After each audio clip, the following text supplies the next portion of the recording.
Estudio de Juan capítulo 4 y siempre seguimos en versículos 21 al 24. El Señor le expone sobre la adoración a la mujer. Gracias. Y bien, ahora toca el versículo 21, que lo dejamos pendiente desde la semana pasada. Solamente tengo unas referencias que vamos a ir utilizando.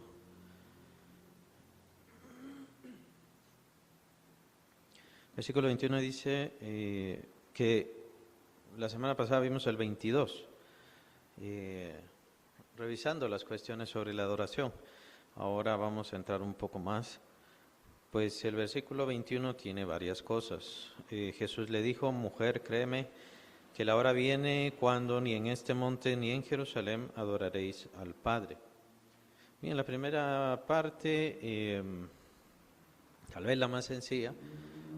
Ni en este monte ni en el monte. ¿De dónde es? El monte es el monte de Samaria, que le menciona a la mujer. Sabemos que habla lo de la adoración, pero en este momento todavía no vamos a entrar a la adoración, esa sería la otra parte.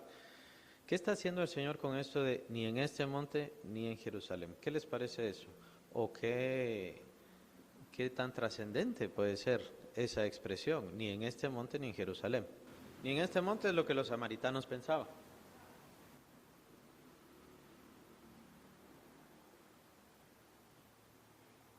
Ahora en Jerusalén no era lo que los judíos pensaban. Ellos no adoraban en Jerusalén porque ellos pensaban que era ahí, sino que ahí estaba el templo y era un mandato de Dios. Dios dijo que se tenía que adorar en Jerusalén. Era el lugar donde Dios había elegido para poner su nombre, era el lugar donde Dios había establecido para que ahí se construyera el templo.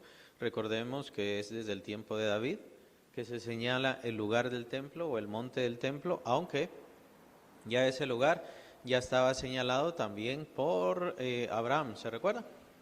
Abraham fue a sacrificar a su hijo por mandato de Dios, a su hijo Isaac. En el lugar donde te mostraré, le dice Dios, y el lugar donde le mostró pues era precisamente el mismo monte. Entonces, ¿el Señor estaba contradiciendo lo que Dios había dicho? ¿No? Ahora, ¿será que porque viajaba mucho la gente, por eso Dios quería cambiar? Pero era lo inconveniente del templo. Ahora, la idea de Dios no era poner un lugar conveniente para que lo adoraran, porque en ese caso lo conveniente habría sido poner uno en cada área, en cada local o cada tantos, no sé, kilómetros, millas o lo que sea, ¿verdad? Entonces, la idea de Dios no era, con respecto al templo, no era lo conveniente del lugar. Entonces, ¿cuál era la idea del templo? Lo que pasa es que estamos considerando lo impráctico que es tener un templo y mandar a todo el pueblo a que vaya al templo, que vaya al templo a adorar. Para empezar, no se puede. Tal vez una vez al año podría llegar el pueblo a Jerusalén, pero es muy impráctico. Entonces, ¿cuál era la idea del templo? ¿Cuál era la idea de Dios con respecto al templo? Y ya consideramos el problema, el conflicto de los dos reinos. Cuando se dividió el reino, entonces, ¿cuál fue el problema? En que se dividieron más y molestaron a Dios. El problema fue que el reino del norte bajaba a Jerusalén porque esa era la orden. Pero el rey entonces dijo: no, ya no van a bajar a Jerusalén, voy a ponerles aquí un lugar de adoración. Y ahí empezó todo el gran conflicto con el reino del norte, el reino de Israel, que básicamente lo llevó a su destrucción. Entonces, no es práctico, la idea no es práctica. La adoración siempre fue por medio de la fe, en ese caso. Eso lo vamos a considerar porque también aquí tenemos ya que empezar a ver el tema de la adoración o la palabra misma de la adoración.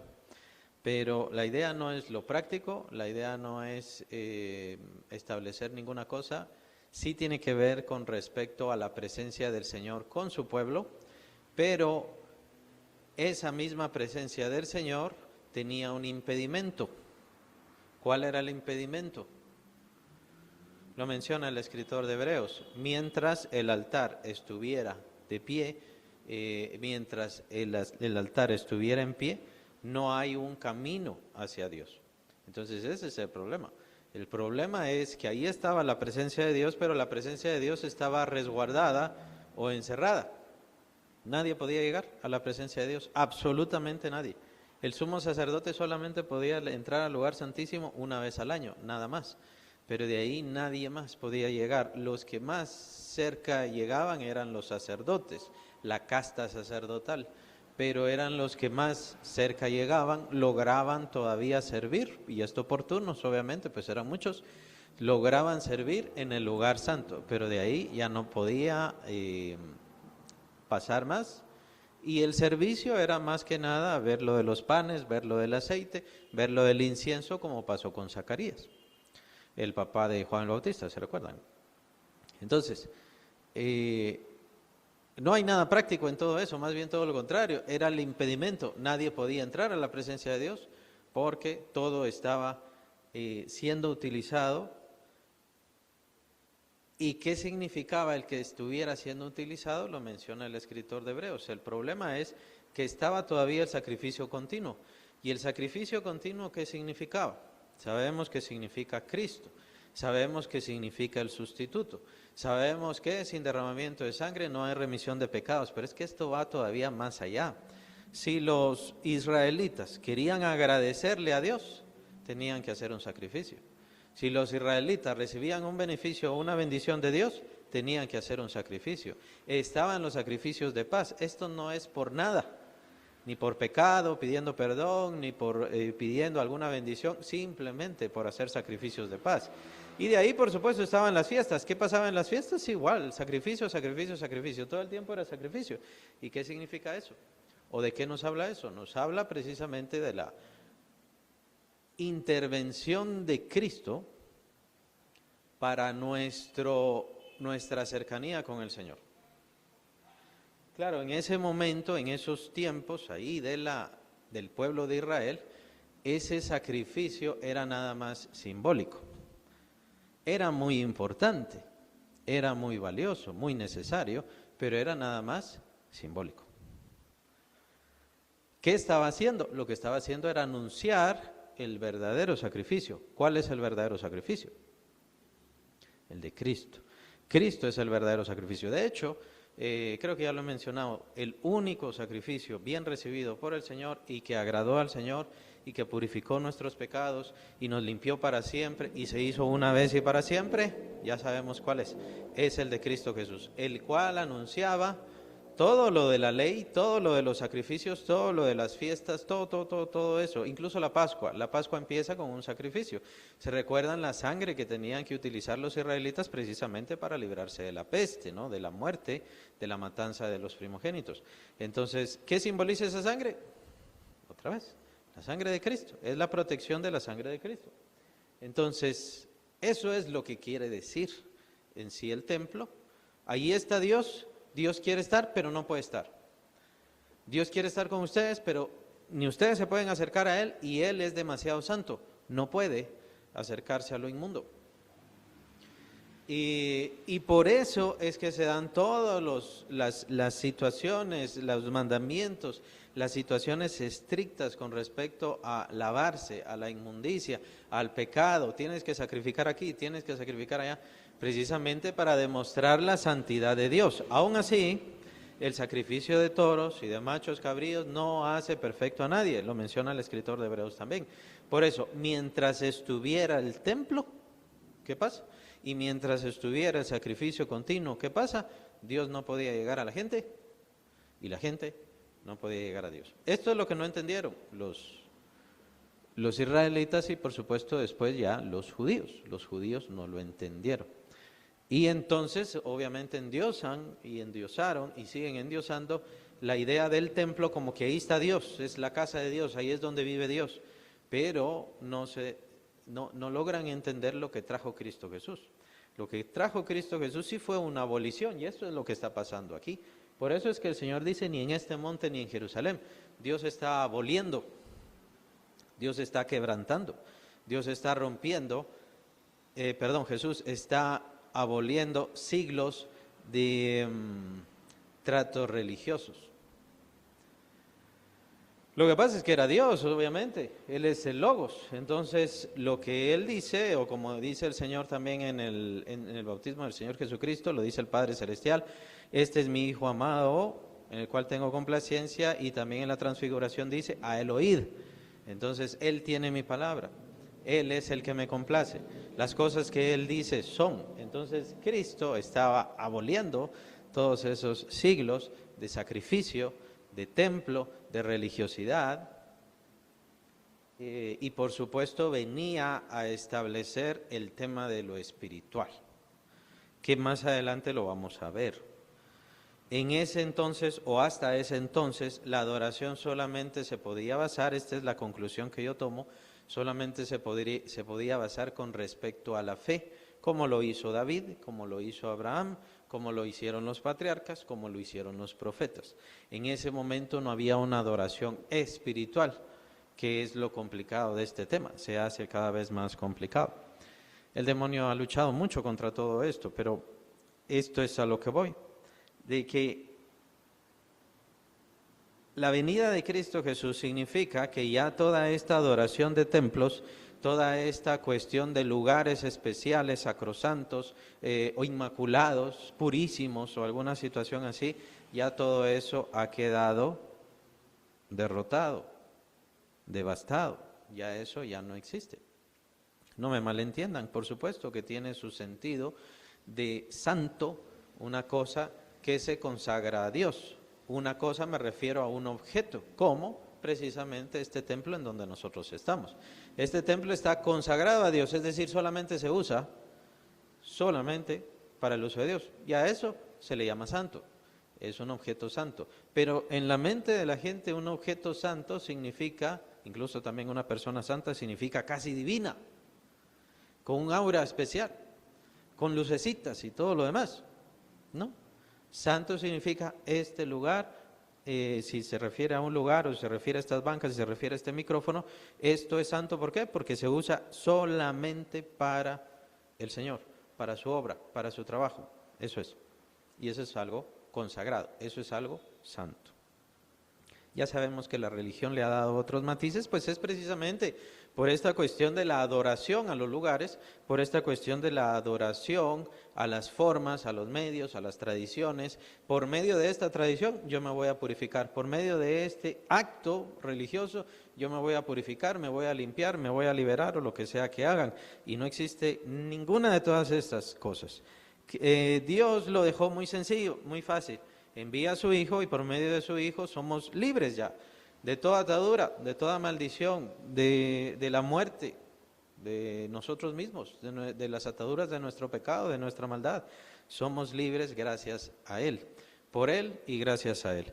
Y en nuestra vida cristiana podemos irnos liberando gracias precisamente a Cristo Jesús, a su sacrificio, a lo que Él ha hecho por nosotros. No es por el lugar consagrado. Y con eso mismo no quiero decir que desechemos o detestemos las cosas que son consagradas a Dios. Creo que también tienen que tener un lugar especial en nuestro corazón por cariño, por aprecio, por uso y por la nobleza a la cual se dedican. Pero no hay adoración. O sea, la adoración es bien importante no ponerla en eso. ¿Por qué era necesario abolir? Ese es el punto acá. ¿Por qué tenía de Cristo que abolir todo esto? Claro, porque venían las cosas espirituales, venía la purificación, venía la santificación, venía el Espíritu Santo. ¿Se les ocurre alguna otra razón? Estaban adorando el lugar, estaban adorando los ritos, estaban adorando las tradiciones, estaban adorando lo de los sacrificios y no a Dios. Y todavía siguen, por cierto, todavía siguen en esta cuestión. Lo que pasa es que ahorita no tienen sacrificio, ¿por qué? ¿O no practican el sacrificio, por qué? Esa no es la razón por la cual los judíos no lo hacen. ¿Por qué los judíos actualmente no hacen sacrificios? Está el linaje sacerdotal, sí está el linaje sacerdotal y ellos lo conocen. ¿Ah? ¿Hay otra razón?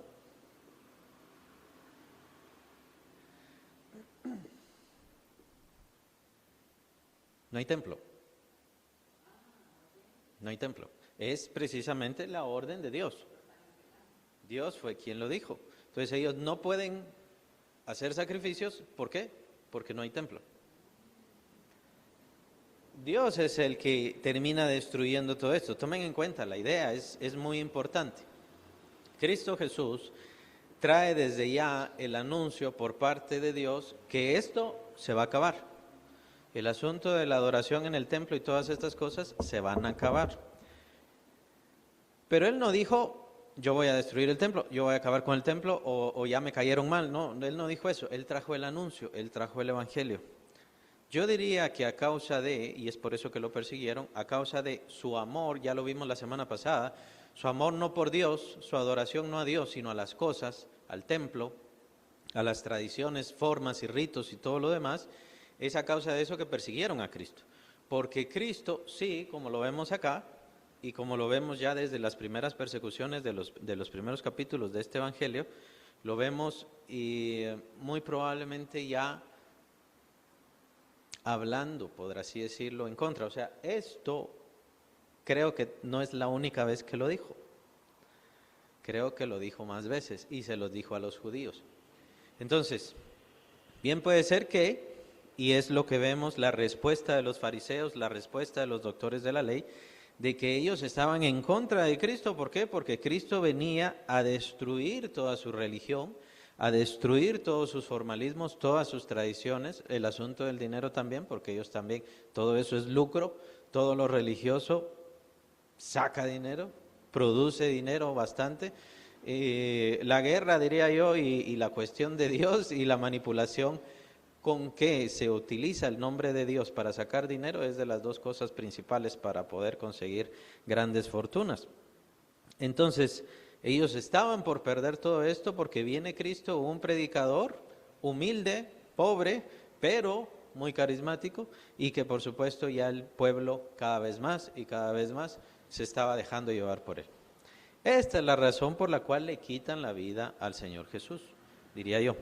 La idea es que, y tenía razón el Señor, ya esta religión se acabó, ya esto terminó, todo esto de ritos, formas, tradiciones, ya esto se acabó. Ahora vienen las cuestiones del Espíritu, el nuevo nacimiento, la salvación, la purificación. Es entendible y lógico, ¿no? Los judíos en aquel entonces querían seguir sacrificando y sacrificando y sacrificando, y los judíos actuales quieren seguir todavía con estas cosas. O sea, como que Dios nunca iba a cumplir sus promesas y a cambiar todas estas cosas. Es ilógico, es ilógico. Y bueno, a veces nos toca a nosotros como creyentes mantenernos siempre en lo mismo, en la misma línea, y está bien mantener la seguridad, la certeza, la pureza de la palabra de Dios, ciertamente, pero muchas veces hay que cambiar ciertas cosas. Solamente acuérdense, con respecto a la pandemia, cómo brincaron mucha gente con respecto a lo del Zoom. Mucha gente. Que no, lo del Zoom, que no, está bien que estén en Zoom y todo lo demás. Al final no lo sé. Los tiempos están cambiando, las cosas cambian, las cosas son diferentes y es mejor acercarse a la gente con la palabra de Dios que simplemente poner formalismos en contra de la fe de las personas. Eso es lo que pienso yo, y entonces muchas veces las personas dogmatizan las cosas de la iglesia, las cosas del Señor, pensando que en realidad los dogmas son los importantes, y los dogmas no son los importantes, es lo que el Señor dice y lo que el Señor ha establecido. Si el Señor levanta persecución mañana, todos tenemos que regresar a Zoom y cada quien en su casa, porque van a perseguir las iglesias. Entonces, no sabemos por qué el Señor permite las herramientas. Ahí ya me estoy yendo por otro lado. El punto es que el Señor estaba trayendo lo mejor, nosotros lo sabemos, por eso es que nosotros no lo sentimos, no lo percibimos. Estaba trayendo lo mejor, nosotros ya nacimos en el Evangelio, la libertad de la vida, ya no conocemos nada de los sacrificios. Es excelente, ¿no? Todas estas cosas, pero no nos damos cuenta de lo que tuvo que sufrirse o padecerse a causa de esto. Cristo Jesús, por eso, como traía la vida, como Él traía la libertad, como traía la transformación, la purificación y la vida eterna, tuvo que morir. ¿Por qué? Porque lo que Él traía significaba que lo que estaba antes tenía que ser destruido. Ahora, no solamente él habló contra esto, no solamente los creyentes empezaron a apartarse de esto, sino que literalmente Dios sí define el fin de todo este formalismo y tradición y diferentes cosas. ¿Cómo? Porque está profetizado que el sacrificio continuo se iba a acabar y se acabó. ¿Cuándo? En el año 70, cuando es la destrucción del templo en las guerras judío-romanas. Entonces, en ese momento ahí no era cuestión de que si querían o si no querían los judíos. Tuvieron que salir huyendo los que lograron salvarse. De ahí el montón destruidos, arruinados y bueno, como eran en aquel entonces. En aquel entonces no existían derechos humanos ni nada. Y cuando los romanos se hartaban de un pueblo, ellos sí se hartaban en serio.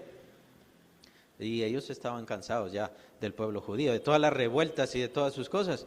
Entonces entraron, devastaron, destruyeron el templo, como era la fama de que el templo estaba hecho de oro. Por eso es que ellos quitaron cada piedra, porque era la fama que tenía el templo y que se entendía sobre el templo, que el templo estaba hecho de oro.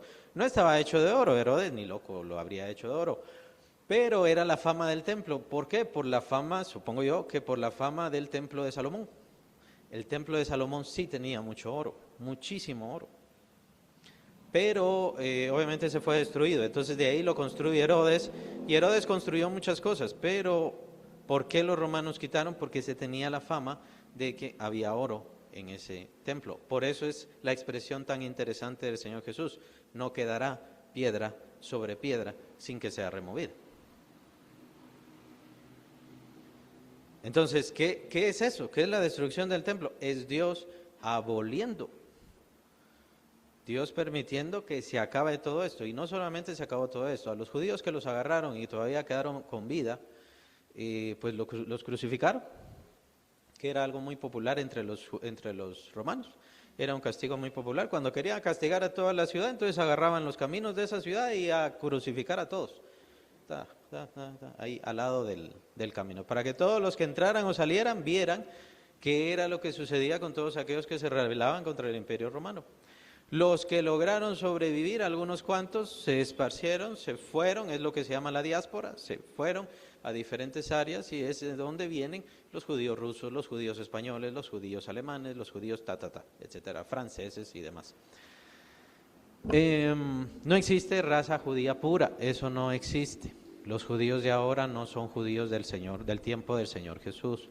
Los judíos del tiempo del Señor Jesús les habrían llamado samaritanos a todos los judíos que existen actualmente, a todos.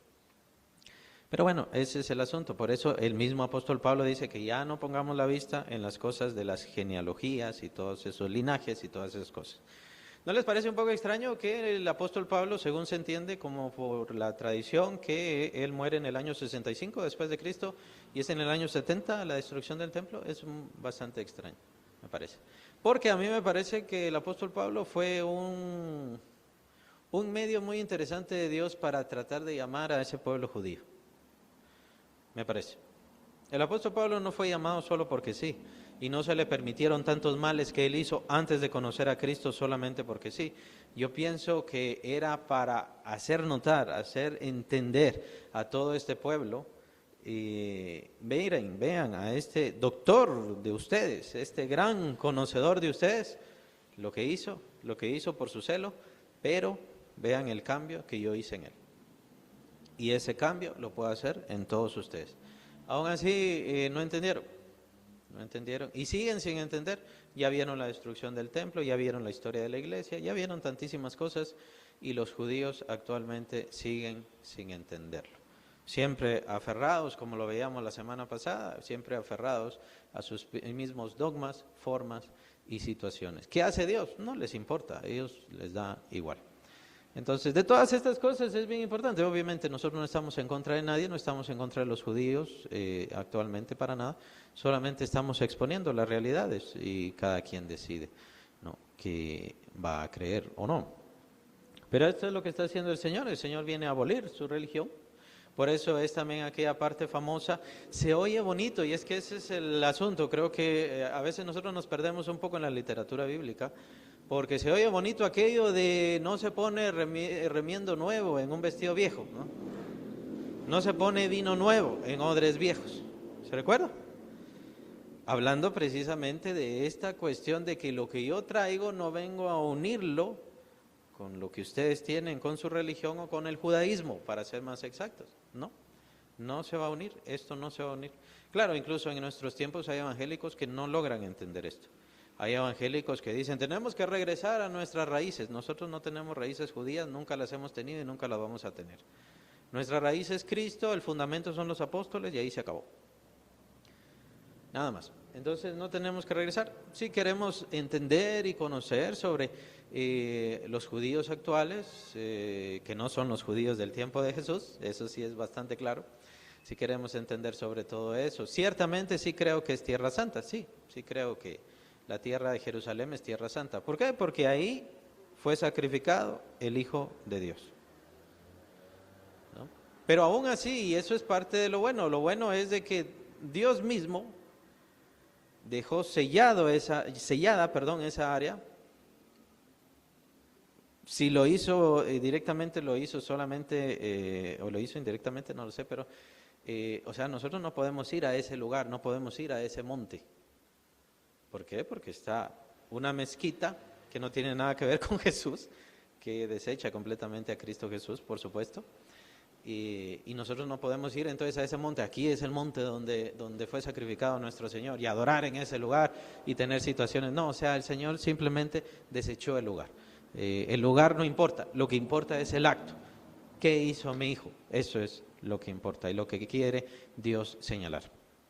Estamos en esa parte del 21, ya nos hemos llevado bastante el tiempo. Espero que quede bastante claro. Ahora, ni en este monte ni en Jerusalén se debe adorar. La palabra adorar, no sé si esto ya lo apuntaron. Y si queremos ir más allá todavía con respecto al monte de Samaria, los samaritanos en este caso representan una religión no que Dios dijo. Eso lo representa Jerusalén, la adoración en Jerusalén, lo que Dios dijo. Sí, Dios lo dijo, pero Dios mismo es quien cierra y acaba con toda esa forma de adoración. Ahora, el monte en Samaria representa a los que pretenden rendir culto, adorar a Dios por lo que ellos dicen, por lo que a ellos se les ocurre, que para esto, pues obviamente tenemos a tantísimas religiones. Hay tantísimas religiones en el mundo. ¿El Señor Jesucristo viene a destruir todo eso? ¿Vino a destruir todo eso? Lo que otros piensan, lo que a otros se les ocurre, lo que otra persona dice, pues yo digo que esto le agrada a Dios. ¿También lo destruyó Cristo? Sí, la respuesta es sí. Entonces no digamos lo de Samaria. Si el Señor Jesús viene a transformar y a renovar, a traer lo puro, lo pleno, lo perfecto, que es de Dios, aunque la ley y los profetas eran de Dios, pero eso iba a caducar.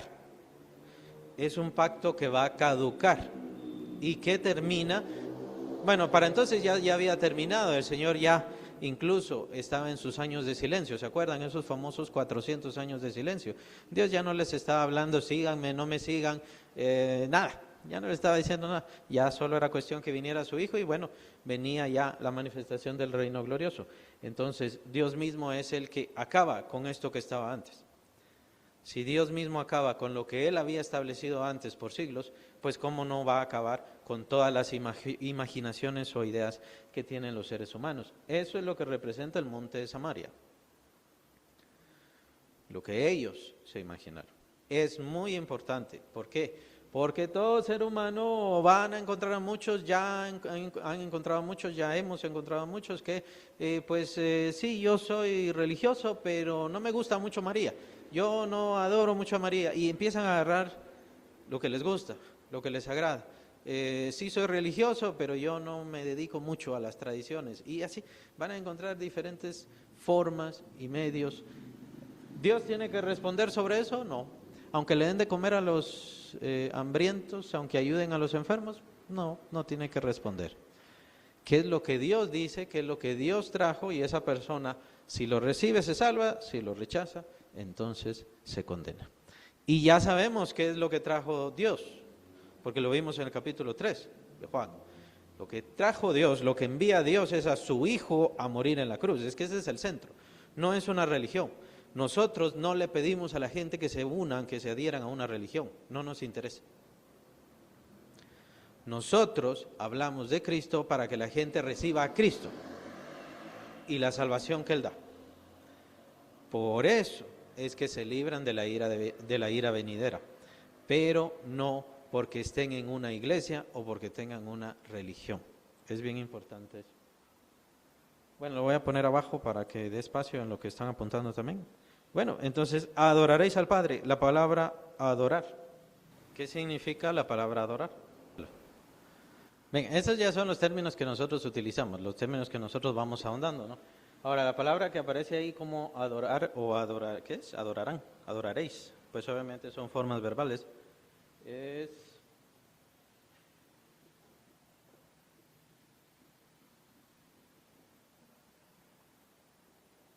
Es una forma de esta palabra griega, proskuneo. Es una forma. La que aparece ahí es proskunesete. Pero este proskuneo, ¿qué significa?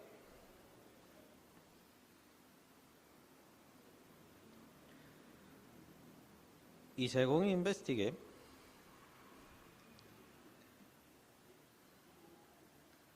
tiene que ver con esta idea, tiene que ver, no es eso exactamente, pero tiene que ver con esta idea.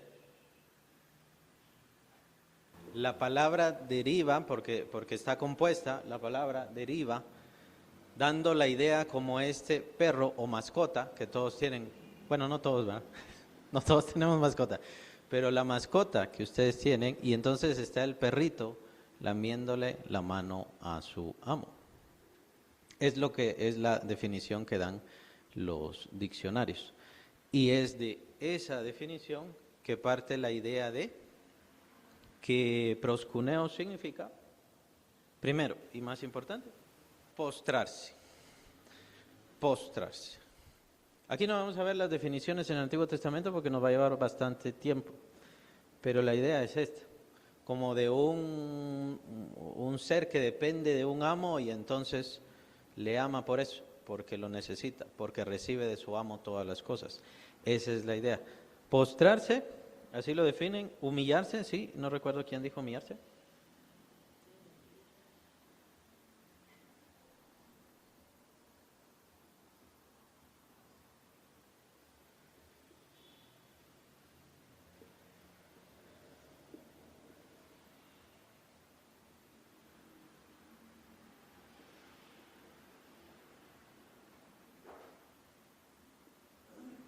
Arrodillarse, muy importante definición. O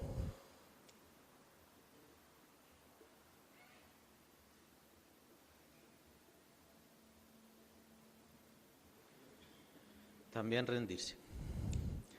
Todas estas definiciones se dan con respecto a la palabra proskuneo.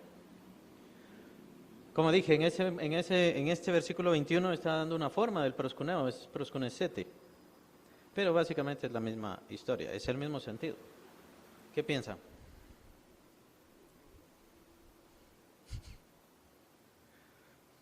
¿Está bien su definición de adorar, adoración?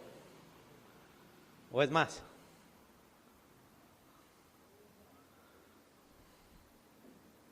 Aquí no estamos viendo y no vamos a ver la definición, perdón, ahorita, no vamos a ver la definición de adoración. La adoración tiene que ver con exaltación, glorificación. Por eso les dije, creo que fue hace 2 semanas, no recuerdo, pero que van muy de la mano, se necesitan ambas, adorar y alabar van muy de la mano. No significan lo mismo, pero básicamente están unidas las dos definiciones y se necesitan la una a la otra. Ahora, ¿qué es adorar? Adorar tiene que ver con humillarse, postrarse, arrodillarse, pero arrodillarse en el sentido no que nosotros lo conocemos. Es en parte del problema de... O sea, está bien, gracias a Dios vivimos en libertad, todos nacimos libres. Pero en los tiempos de Jesús se entendía muy bien la idea de arrodillarse o de postrarse. Antes de Jesús se entendía muy bien la idea de arrodillarse y de postrarse. ¿Por qué? Porque existían los esclavos, porque existía la gente sujeta y sometida, la idea también de esto como un perro que lame, por eso es que se utiliza esa expresión, un perro que lame la mano de su amo. Quiere decir que depende, es prácticamente un siervo, prácticamente un esclavo, pero que ama al amo. Por eso es que adorar no es sinónimo de un esclavo, sino de una mascota que está feliz con su amo, por así decirlo. Porque lo que brilla en el término adorar, al final, es el amor. Que nosotros amemos a Dios. Nosotros, y por eso decía un poco el defecto que tenemos, gracias a Dios vivimos en libertad, pero nosotros no sabemos lo que significa arrodillarnos ante alguien. En estos tiempos, tal vez solo que los ingleses que se arrodillan ante la reina de Inglaterra, creo que ya ni siquiera los españoles se arrodillan ante el rey de España, creo que ya no. Pero ese es el verdadero sentido del humillarse y del arrodillarse. El humillarse significa que yo estoy reconociendo el señorío de este rey sobre mí. Él es mi amo, él es mi dueño, él es el que me gobierna. Ese es el sentido de arrodillarse. Entonces, cuando los creyentes se arrodillan, por un lado, ¿será que es eso lo que están reconociendo? O sea, me arrodillo, me postro porque Él es mi Señor, Él es mi dueño, Él es mi amo, a Él le debo todas las cosas. Ese es el verdadero sentido. O por otro lado, están quienes, no, se tiene que arrodillar y cuando se ore hay que arrodillarse. Es que no es en sí el acto no es lo importante. ¿Qué es lo importante? Es el sentir, el estar sometido. El someterse. Ya ven, es que es lo que les decía, ¿no? No tenemos la experiencia de la esclavitud, por eso y gracias a Dios, está bien, no conocemos. Pero un esclavo, cuando era comprado por fulano, ese esclavo se tenía que someter a hacer lo que ese hombre o mujer que le hubiera comprado, por lo general eran hombres, quien le hubiera comprado, le decía. Si le decía, quédate ahí parado desnudo, si le decía, quédate en el agua, si le decía tírate por allá y todo lo demás, lo tenía que hacer. Son famosas esas espadas toledanas, ¿se acuerdan? Ese ejemplo que daba mi papá. Las espadas toledanas se templaban en el estómago de un esclavo. Eso quiere decir que para templar las espadas agarraban a un esclavo y le metían, pues sí se moría, ¿no? después del espadazo. Le metían la espada en el estómago y así templaban la espada toledana. Es un ejemplo que daba mi papá, ¿no? Es muy interesante, pero es lo que menciono. La vida del esclavo le pertenecía al amo. Él decía lo que quería.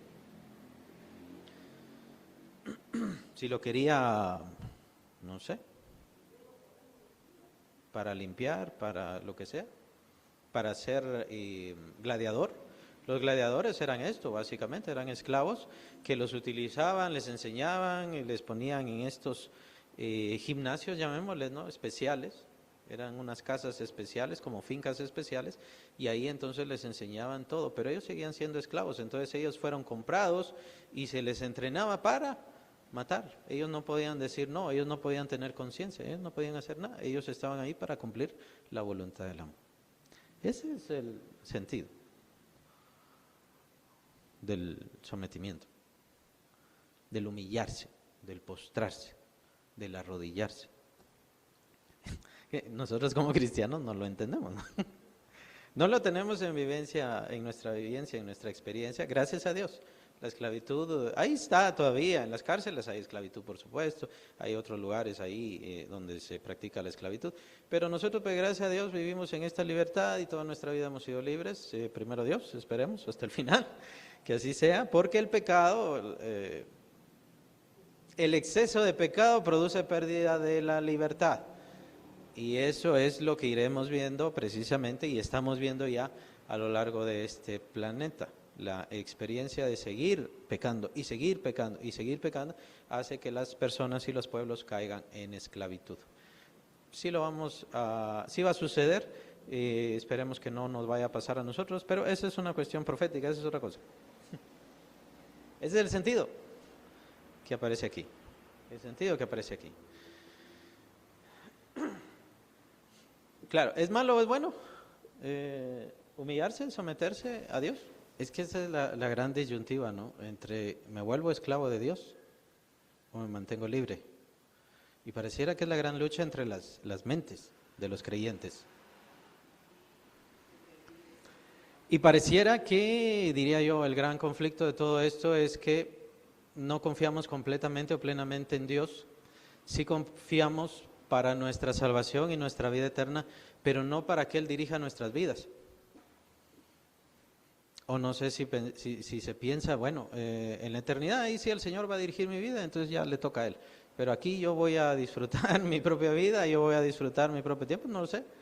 No sé, es lo que tiene que deliberar cada persona, especialmente no cada persona, sino cada hijo de Dios. Bueno, cada persona cae un poquito en esta situación, ¿por qué? Porque ¿cuál es la decisión que toma cada persona?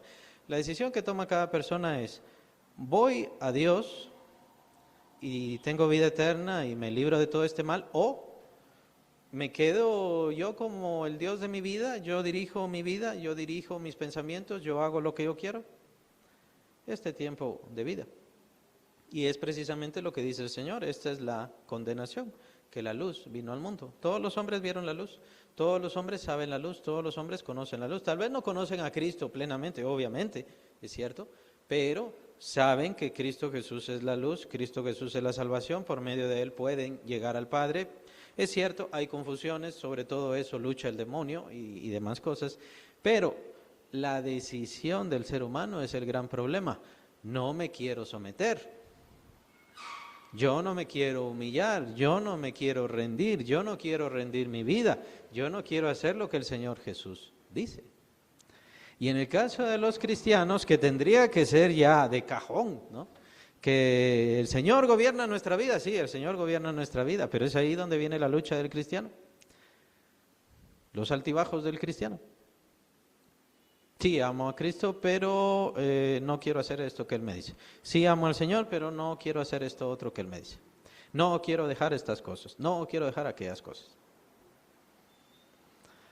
Es la falta de humillación. Con esto no quiero decir o de sometimiento, no quiero decir de que no se adore a Dios, pero estamos entendiendo el concepto para que vayamos ya captando más la idea de qué significa adorar a Dios. Adorar a Dios o ser un adorador de Dios significa que voy a sujetar mi vida cada vez más a Él, mi corazón cada vez más a Él, mis pensamientos cada vez más a Él, por amor.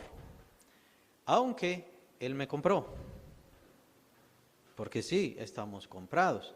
Él es literalmente el dueño de nuestras vidas, su sangre nos ha comprado, pero Él quiere que sea por amor. Eso es el tema del último versículo del 23, pero nos hace falta bastante para llegar a eso. Aunque el Señor tiene derecho sobre nuestras vidas, Él está viendo, y se los voy a dejar para que empiecen a meditar todo esto, Él está viendo quién se quiere someter por amor. Esa es la idea de la iglesia, esa es la idea de la enseñanza, esa es la idea que vayamos creciendo y captando. ¿Qué significa esto de ser creyentes? ¿Qué significa esto de ser hijos de Dios? Hermano Gabriel es experto en griego bíblico, no sé si tiene algún comentario sobre esto. Hermano Gabriel, para los hermanos que están en Zoom o hermanas que están en Zoom, me estaba comentando cómo las personas en religión adoran, sea por temor, sea por ciertos deseos, pero no por amor, pero se entregan a postrarse y a besar a sus imágenes y diferentes cosas. Ahora, con esto solamente es que tengamos en la mente qué significa en realidad la adoración. Y que estamos en esta vida cristiana, en este caminar como creyentes, mejorando. En muchas cosas yo no me he logrado humillar y someter al Señor, quiero, y lo noto, hay muchas cosas que yo no he logrado someterme al Señor completamente. Pero ¿qué pasa? Que por eso estamos aquí, estamos avanzando, estamos luchando. Y así somos cada uno de nosotros. No quiere decir que no amamos al Señor, pero si ama al Señor, empieza a someterse. Si ya está sometiéndose, hágalo más. revísese. El Señor le va a decir, el Espíritu Santo le va a decir, sométase. ¿Qué es lo que Él quiere? ¿Qué Él busca? Humillarse. Bueno, quitar soberbia, postrarse, estar rendido ante Él, ¿qué es lo que Él quiere? Por eso es que no funciona en la iglesia. Puede ser que funcione un momento, que el pastor se ponga y ustedes, hijos del diablo, tienen que orar y tienen que leer la Biblia y gritar y gritar y gritar, como es el caso de los legalistas, ¿no? Y tienen que hacer esto y tienen que hacer aquello, pero lo que pasa es que a gritos sirve, funciona, se hace algo, se logra algo, no se logra nada. Es como que a golpes tratar las cosas no va a pasar nada. Tiene que ser un cambio de conciencia, un cambio de mente, un cambio de pensamientos, un cambio de deseos, un cambio de intenciones, las que tiene que darse en cada creyente, y es esa la razón por la cual cada creyente estamos y seguimos en la iglesia y seguimos perseverando. Entonces, sigamos adelante con respecto a la cuestión de la adoración. Dense cuenta que no es música, o sea, ni siquiera hemos tocado el tema de la música, ni siquiera hemos hablado, aunque se parece mucho. Esa es la idea también con respecto a los términos en el Antiguo Testamento, con respecto a la adoración. Desde ahí empieza todo este tema de la adoración con respecto al humillarse, postrarse, arrodillarse. ¿Por qué la gente se arrodilla? Es excelente que se arrodille, pero tiene que estar, por así decirlo, arrodillado en su corazón. Tiene que estar postrado, humillado, rendido en su corazón al Señor. Y entonces yo no puedo orar si no me arrodillo. Es que no importa el hecho, no importa, y no quiero decir que sea malo, no, de hecho, si lo puede hacer, qué bueno, pero no se trata de literalmente tengo que estar arrodillado, sino que en mi corazón tengo que estar postrado ante el Señor, humillado ante Él, rendido ante Él. Esa es la idea. Ahora, ¿cuál es la gran diferencia en todo esto? ¿Es mala la esclavitud? En el mundo sí, ciertamente es mala la esclavitud, pero estar sometido a Dios no es malo porque es Dios. Aquí lo que cambia es el amo. ¿Cuál es la idea del amo? El amo, que sería Dios en este caso, es un amo que nos ama, que nos cuida, que nos compró, que nos llama a su familia y lo hace por amor, pero que también desea amor. Ahora, sus favores no son para comprarnos, sus favores son por la gracia que trajo su Hijo Jesucristo. Lo vimos en el capítulo 1 de este Evangelio de Juan. Es el Señor Jesucristo quien trae la gracia. Entonces, nosotros ni servimos a Dios para obtener favores, ni son sus favores por los cuales debemos servir a Dios. Debemos servir a Dios por amor y Él nos da sus favores, su misericordia, su bondad, su dirección, su presencia, su compañía, por amor también, porque desea amarnos. Pero ese es el tema de la próxima semana. Con respecto, ya entraríamos al versículo 23, el más importante de todos, pero no logramos terminar el 21 con respecto al Padre. Vamos a entrar a las cuestiones de la Trinidad.